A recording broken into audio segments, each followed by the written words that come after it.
So, ito naman tayo mga kapamers. Bago natin simulan yung video natin, mag-update tayo sa ating talong. Noong October 5, nag-harvest tayo at gaya natin bininta, October 6. Umabot po siya ng 80 plus yung kilo na abot sa ating mga talong mga kapamers. So, dumadami na talaga. So, sa tusi lang, medyo naipit lang yung price kasi po sa dami ng talong ngayon, yung buyer natin medyo naipit rin sa price mga ka-farmer. So umabot lang siya ng 30 per kilo yung kumpra nila.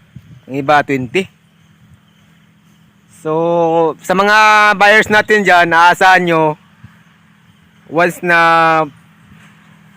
maganda yung performance natin bilang isang business partner, magkakaroon rin kayo ng extra talong.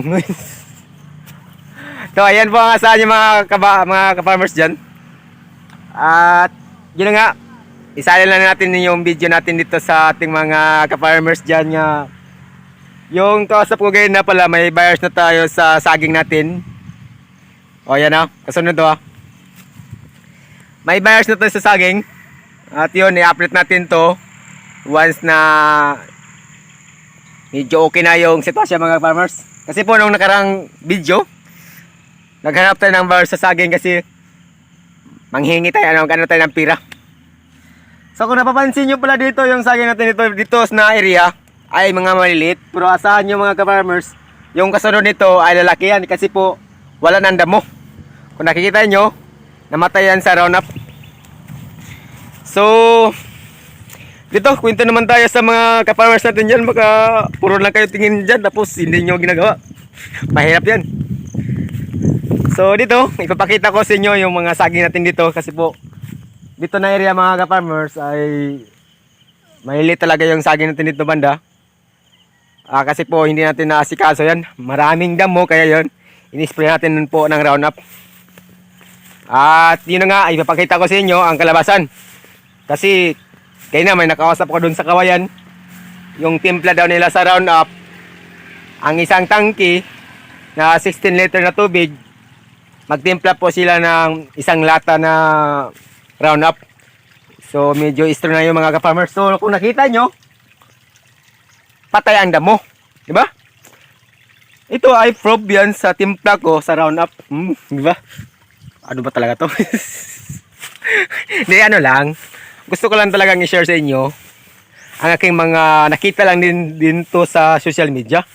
At yun na nga, napansin nyo mga ka-farmers yung saging natin dito. Ipapakita ko sa inyo. Ito po ang mga saging natin dito. Ito. Diba? Yan po ang mga saging ni Jones TV dito banda. So medyo yung iba dito ay mga malilit lang talaga yung saging natin dito mga ka-farmers. Kasi po hindi pa natin naasikaso ito. Ngayon lang ito naasikaso mga ka-farmers. Katulad nito. Patay talaga yung damo. Ganyan po si Jones TV dito. So asahan nyo, balang araw, tataba rin to. Pero doon sa tinataniman ko po ng talong mga farmers, ay yun, kita nyo naman sa ating video. Ang taba talaga at saka yun, mga malaki talaga yun. At ito, halos lahat. May mga saging na tayo. So, magbisaya tabi. Gayin na, nakakikita tao buyers nga mo palit sa itong saging. Murag baka panalit, nagitaan ba? So ito, mga saging natin. Yan, tumaba talaga. At dito pala, may update ko sa itong mga kaigsunan.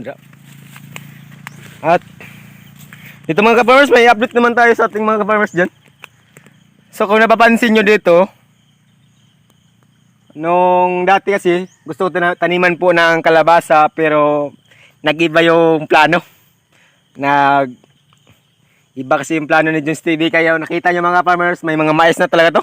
Oh, sa mga nakarelate dyan, kaway-kaway nga.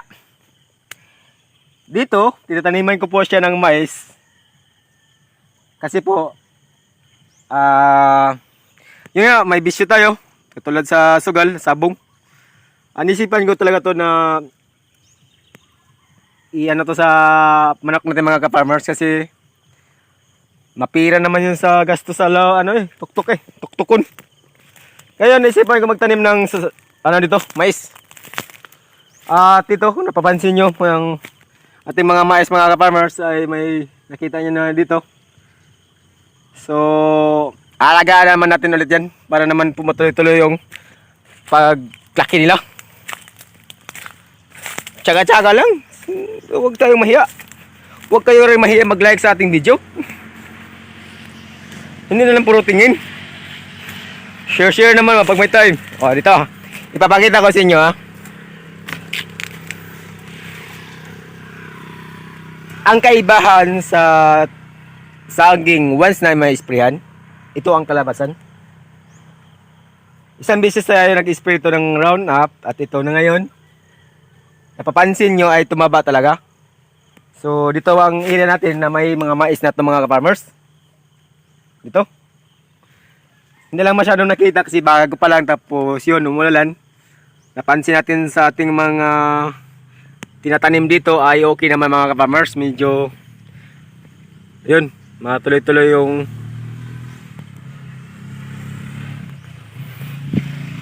paglaki sa ating mga ano nito mais.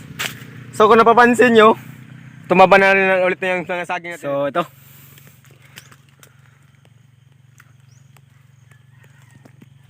O diba? Ang taba na sa saging natin.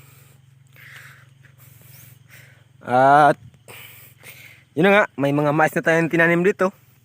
Pakunti-kunti na ito mga farmers. Sa mga gusto na talagang bumili ng saging, ito na, pero pakuha ako yung kwarta. O ito, may mga mais na yan.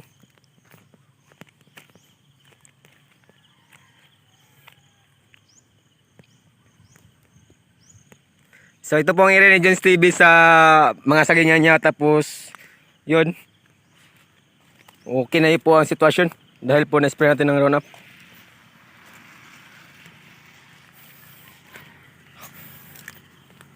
So medyo naipit talaga yung saging natin mga ka-farmers.